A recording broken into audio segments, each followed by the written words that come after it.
Niining panahon nga ang putling ebanghelyo gihagit sa mga hiwi nga pagtulunan. Kinahanglan mo barog ang mga tinunan ni Kristo sa pagpakigbisog sa paglaban sa pagtuo nga makausa ug alang sa tanang panahon gihatag sa Dios ngadto sa iyang katawhan. Maoy hinungdan nga namugna kining tulumanon ang putling ebanghelyo. 30 minutos nga pagsabwag sa tinuod nga ebanghelyo kauban ni Pastor Jeremias Hangad. Ang putling ebanghelyo tulumanon nga gihatod kaninyo sa Unidos Community Bible Fellowship sa Unidos Plaridel, Misamis Occidental. Ang putling ebanghelyo, ang putling ebanghelyo, ang putling ebanghelyo.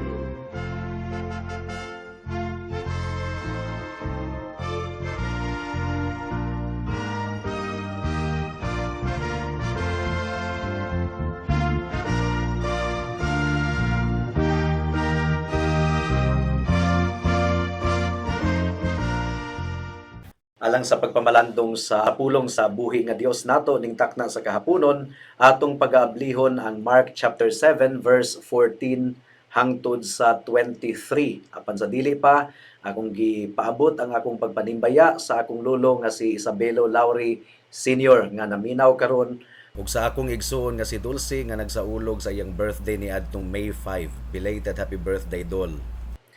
Mark chapter 7 verse 14 hangtod sa 23 ang giingon dinhi. Unya gipaduol pag-usab ni Jesus kaniya ang panon sa katawhan ug giingnan sila. Pamati kamong tanan ug sabta ninyo kini. Bisan unsa nga mosulod sa bakba sa tawo, dili makahugaw kaniya. Ang makahugaw sa tawo mao kadtong mugula kaniya.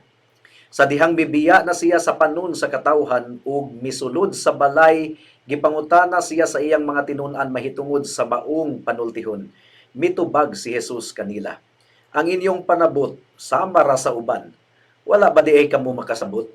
Bisan unsa nga mosulod sa bakba sa tawo, dili makahugaw kaniya. Kay ang pagkaon dili man mosulod sa iyang kasing-kasing, kun dili ngadto sa iyang tiyan ug unya mugula usab gikan sa lawas. Sa pagsulti ni Jesus niini, iyang gipahayag nga mahimong kanon ang tanang pagkaon. O klaro na gyud kaayo ha, mahimong kanon ang tanang pagkaon. Dili na kita magpalusot. Dunay kalainan ang ceremonial law, ang civil law nga sa Israel ra kadto, ug moral law ang napulo kasugo mao kanay applicable gihapon sa atong panahon karon kay moral kana nga balaod sa Ginoo.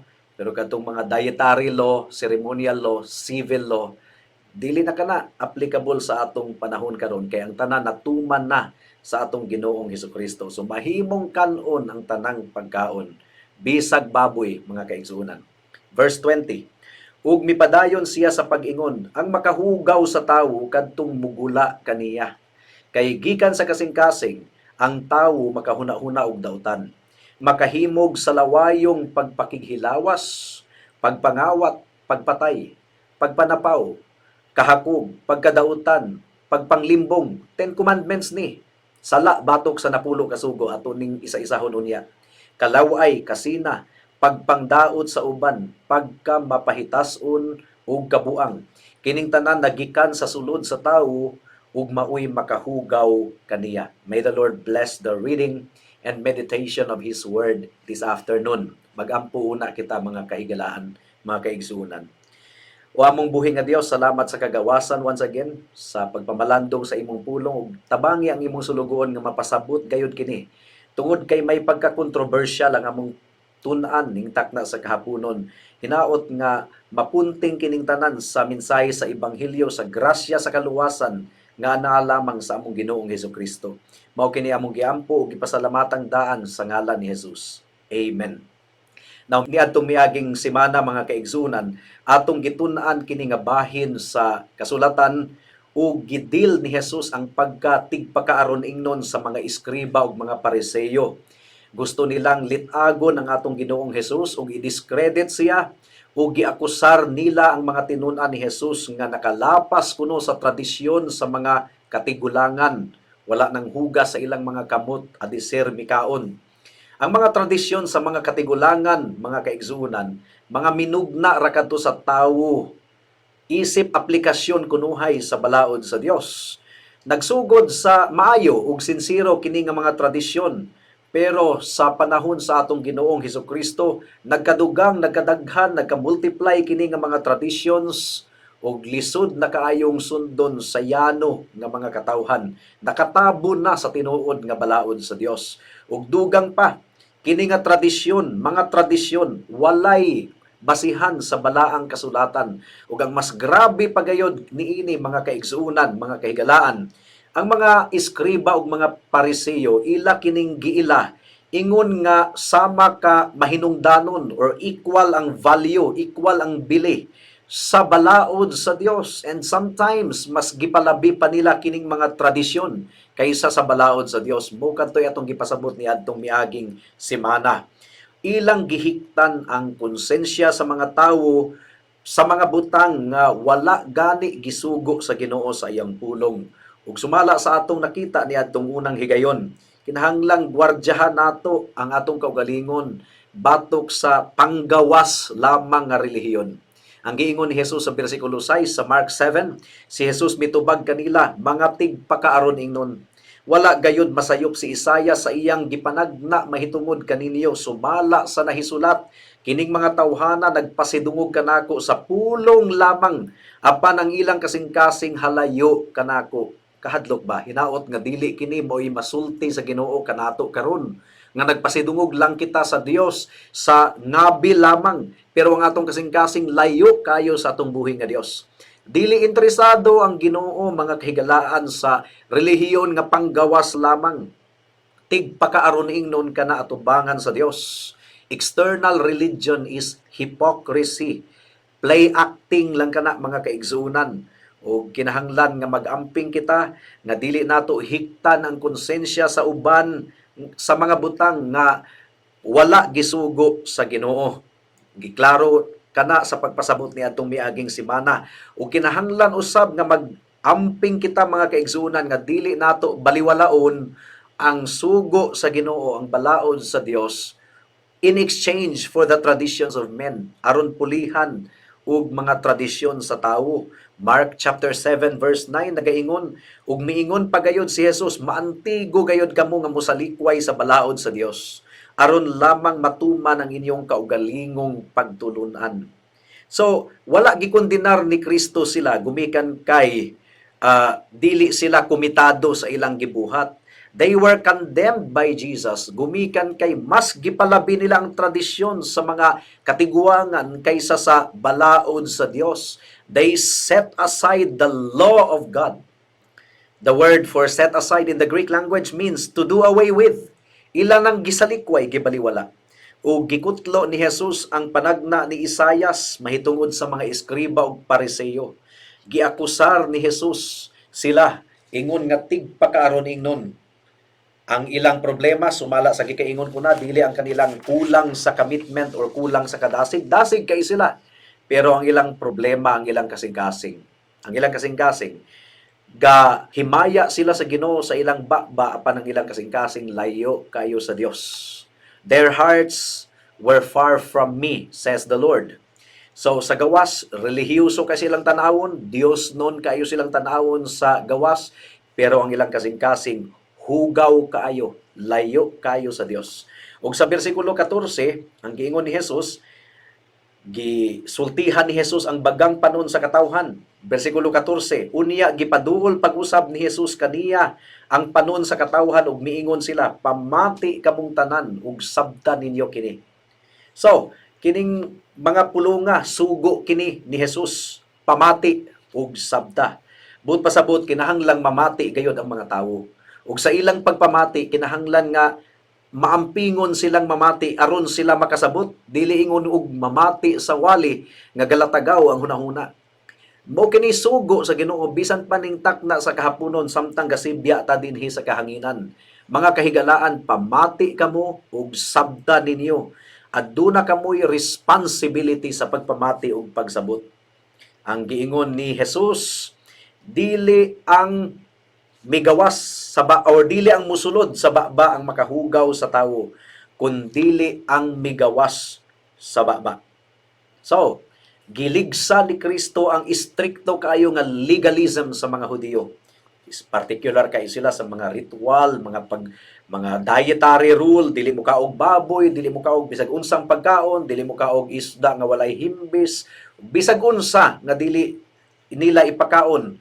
Pero ang giingon ni Jesus sa Marcos kapitulo 7 bersikulo 19, klaro kayo, kay ang pagkaon dili man musulod sa iyang kasing-kasing, kundili ngadto sa iyang tiyan ug unya mugula usab gikan sa lawas. Ug dunay explanation dinhi sa pagsulti ni Jesus niini, gibasa nako ang Biblia ha. Sa pagsulti ni Jesus niini iyang gipahayag nga mahimong kanon ang tanang pagkaon. Dili nato kayo padakon ang isyu mahitungod sa pagkaon, mga kahigalaan. Kay klaro na kaayo ang giingon diri sa Marcos kapitulo 7 bersikulo 19. Siyempre dili ta magabusar sa atong lawas kay kung bukaon po ka og baboy lang pud kanunay mahi blood mabuga. So balanced diet pero dili nato ikondenar ang bisag kinsa gumikan lamang sa mga diet mga kaigsunan. Revolutionary kini nga mga statement sa mga Hudiyo nga namati sa atong Ginoong Hesukristo at that time. Kaya ang mga tawo magod adunay tendency nga panggawas lamang ang ilang pagatan-awon. Pero ang Ginoo nagtan-aw sa kasing-kasing. Unang Samuel kapitulo 16 bersikulo 7 ang giingon dinhi. Apan ang Ginoo miingon kang Samuel, ayaw pagtan-aw sa iyang panagway o sa iyang pamarog, kay dili siya maoy akong gipili. Ang akong paghukom dili sama sa paghukom sa tawo, kay ang tan-awon sa mga tawo mao ang panagway, apan ang tan-awon sa Ginoo mao ang kasing-kasing. So, ningtakna sa kahaponon sa nahabiling oras sa atong pagpamalandong, atong pagahisgutan ang duha ka butang. Una, ang kinaiyahan sa kasing-kasing sa tawo. Remember, walay concern, dili concern ang Ginoo sa panggawas nato nga hitsura.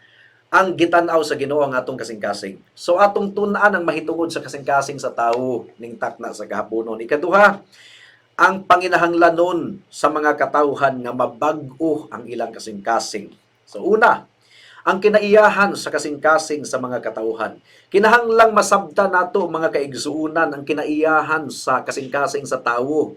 Niadtong nahulog ang tawo sa kasalanan, ang iyang kasing-kasing nahimong hugaw. Hugaw nga wala na gayoy kaayuhan. Kung maghisgot kita og kasing-kasing sa Biblia, kung mabasa nato ang kasing-kasing, pulong ang kasing-kasing, tumbok ka na or ang gi-refer niya na mga kaigsunan ang kinasulurang bahin sa atong kalag, sa atong pagkatawo. Ang kalag nato, the core of our being. Ang atong gihisgutan, ang sulod sa atong huna-huna, sulod sa atong kabubuton, ug sulod sa atong pagbati. Mo kini ang tinuod nga persona nato. Matod pa ni William Hendrickson, pamati kamo. Sa balaang kasulatan, ang kasing-kasing mao ang pinakasentro sa pagbati ug pagtuo. Ug kiniusab ang tuburan sa atong mga pulong ug mga binuhatan. Ang kasing-kasing mao ang gamot o ugat sa Tagalog, sa paminsar, pamati ug kabubuton nga aspeto sa tawo, ang kinauyokang bahin sa kinabuhi sa tawo. Mao kini but pasabot sa kasing-kasing kung mabasa nato ang kasing-kasing sa Biblia. Now, pwede man nga sa mata sa mga tawo balaan kay tatanawon.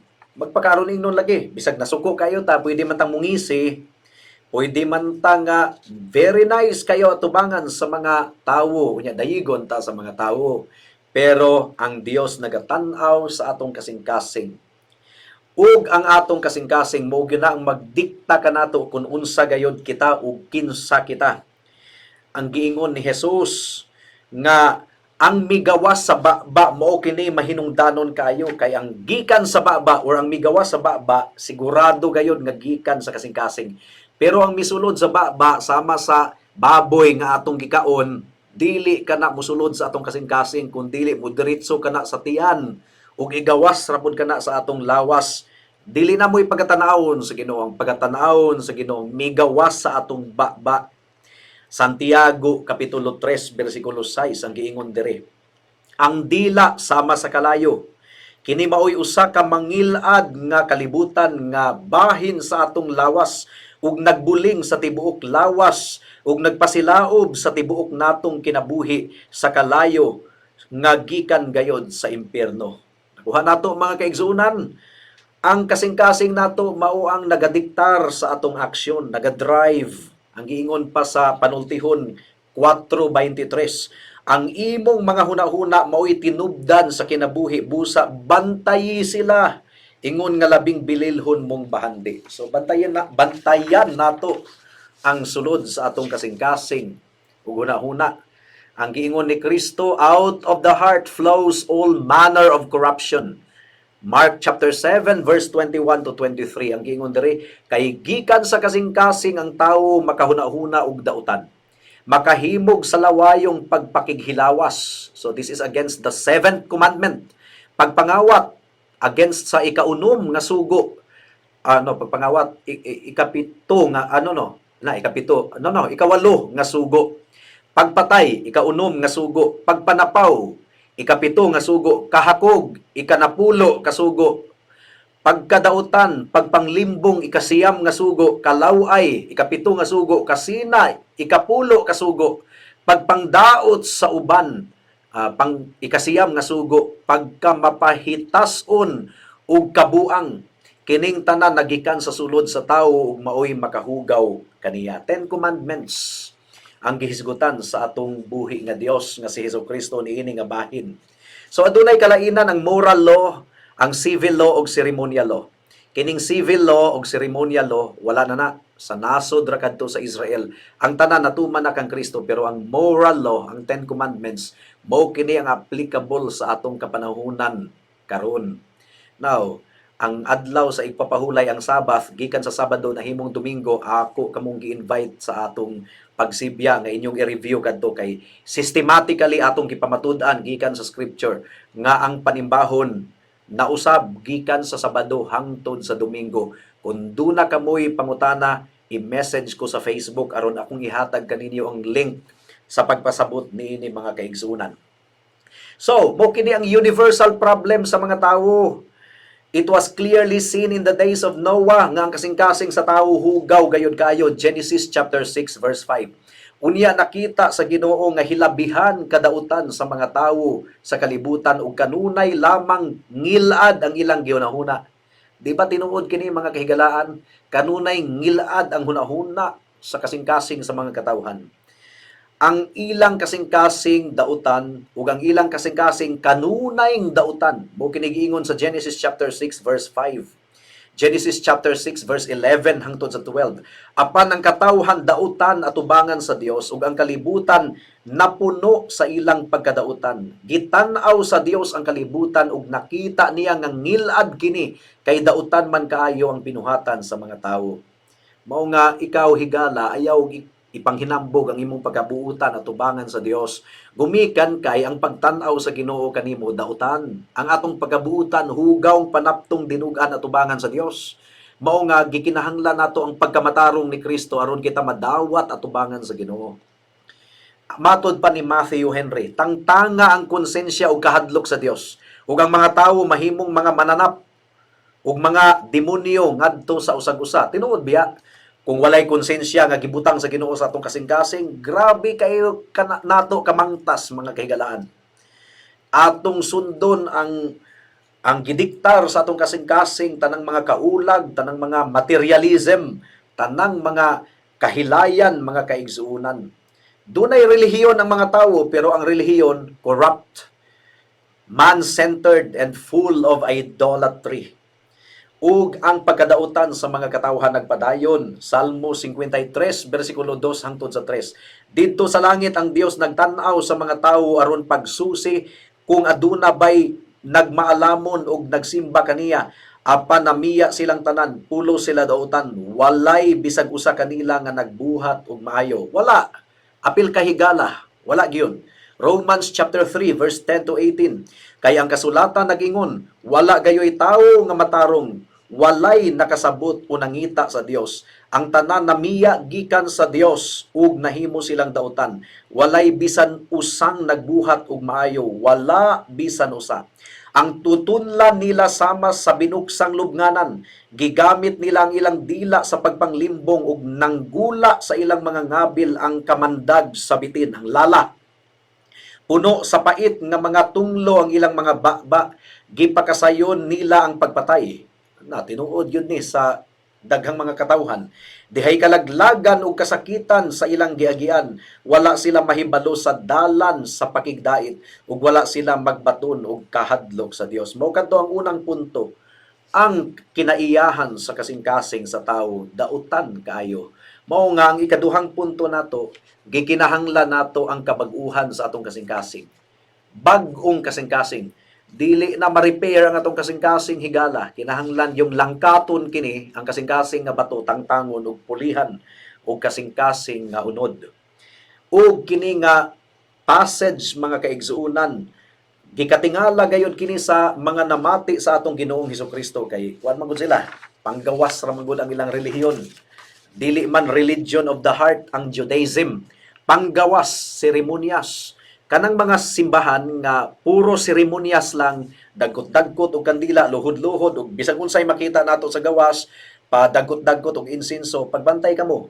Gumikan kay kung kanang mga butanga inyong gibuhat, mga ritual-ritual, mga prosesyon, pero ang atong kasing-kasing puno og kalaway, puno og kahugaw, atubangan sa Dios. Kamo gyud ang naigo niini, mga kahigalaan. Dili kini pagpahitaas, gumikan kay gipaubos sa Ginoo ang atong kasing-kasing aron atong madawat kining mga butanga ug dili kita mga tarungan atubangan sa Dios.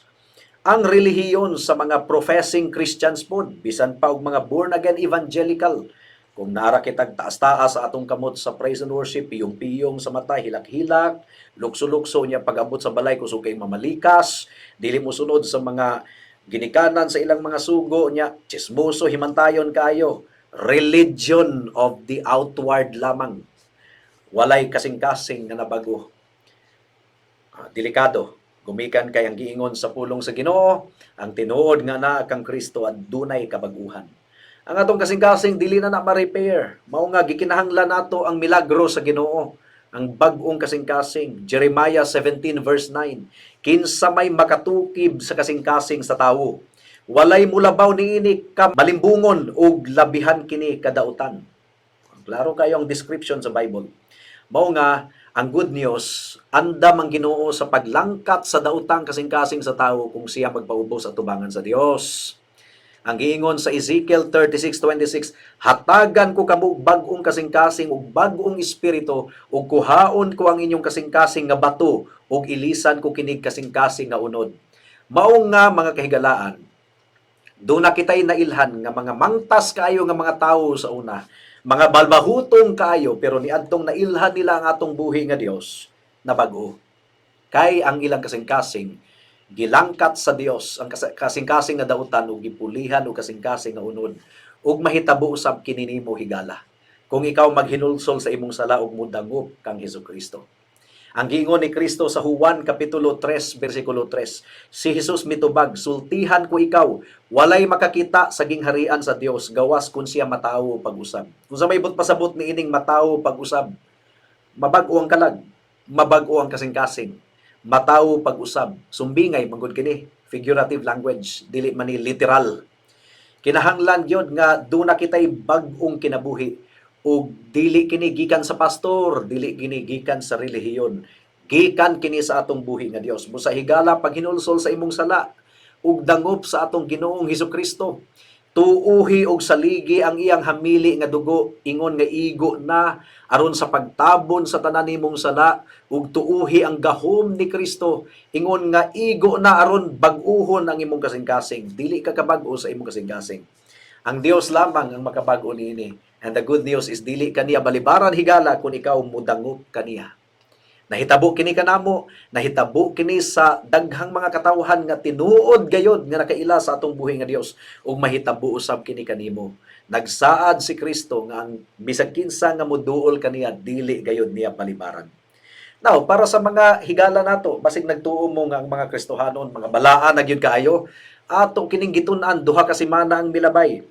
Tinuod nga magtutuo ang mga disciples, pero gumikan kay duna paghihapoy mga mantsa-mantsa sa kasalanan, mga remaining sin.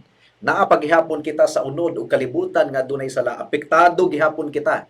But generally, bisan pag ang mga Christians subo nga mahulog gihapon sa kasalanan, but generally kung tanawon nimo ang ilang kinabuhi, dunay kabaguhan. Kung mahulog sila sa kasalanan, magpaubos, maghinulsol dayon ug mubalik dayon sa atong buhi nga Dios. Mao kini ang tinuod nga Kristohanon. Mao nga hinaot nga hatagan kita sa Ginoo ug kasing-kasing ug huna-huna nga align gayud sa iyang pulong. Hinaot nga ma-demonstrate nato sa atong kinabuhi pinaagi sa grasya sa Ginoo ang bag-ong kasing-kasing ug bag-ong kinabuhi nga gikan kaniya. Kolosas kapitulo 3 bersikulo 8 hangtod sa 10. Apan karon kinahanglan biyaan ninyo kining tanan. Ang kasuko, ang pagkasaputon, ang kahugaw sa hunahuna, ang pagpasipalag sulti ug ang mga pamalikas. Ayaw kamo pamakak sa usag-usa kay gihubo naman ninyo ang inyong daang pagkatawo uban sa iyang mga buhat ug gisulob na ninyo ang bag-ong pagkatawo. Gibag-o gayud kini sa Dios nga iyang magbubuhat sumala sa iyang kaugalingong dagway aron masayod kamo sa hingpit mahitungod sa Dios. By God's grace, gibag-o na kuno sa Ginoo ang iyang mga katawhan. Mao kini description sa Biblia sa tinuod nga Kristohanon. Kumusta ka higala? Kumusta ka igsuon ikaw nga nag-claim nga tinuod nga Christian? Kung tinuod ka nga Christian, aduna gayoy kabaguhan. Kung walay kabaguhan ang imong kasing-kasing, ang imong pagkatawo, bisan pag-aktibo ka pa sa simbahan, dili ka tinuod nga Kristohanon. Pag hinulsol sa imong sala ug dangop kang Kristo ug pangayua nga himuon kaniyang tinuod nga magtotoo, tinuod nga Kristohanon nga ma-manifest kini sa atong panggawas nga binuhatan. Hinaot nga ang atong kinabuhi makahatag og kahimayaan sa atong buhi nga Dios sa tanang higayon. Magampo kita. Salamat o Dios sa mensahe nimo ning takna sa kahaponon ug among gipangayo nga gitandog nimo ang matag usa. Hatagi og tinuod nga paghinulsol ug tinuod nga pagdangop kang Kristo. Salamat o Dios, mao kini among giampo ug gipasalamatang daan sa ngalan ni Jesus. Amen.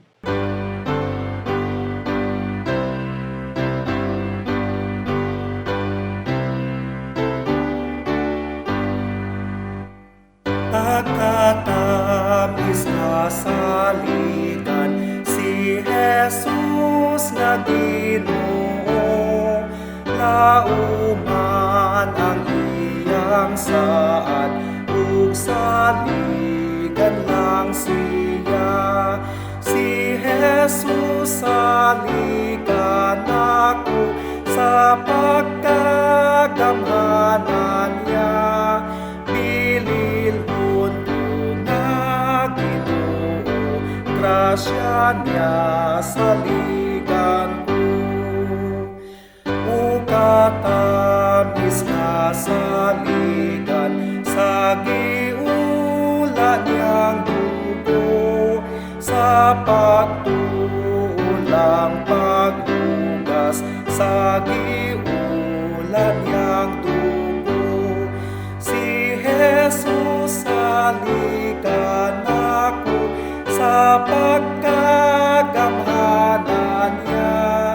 Bililhon ko nga Ginoo, grasya niya saligan ko. Oo, tamis ang pagsalig kang Jesus nga Ginoo, ug madawat gikan niya hingpit nga pahulay man. Si Jesus saligan ako sa pagkagamhanan niya. Bililhon ko nga Ginoo, grasya niya saligan ko. Malipayon kong nilaog sa bililhon kong Jesus, May nagsaan siya kanako nga magdaupan siya. Si Jesus alikan ako sa pagkagamhanan niya. Pililhon ko nga Ginoo, grasya niya salikan ko. Amen. Alang sa dugang nga mga pangutana, mahimong mo text kang Pastor Jeremias hangad sa 0935 744 3030.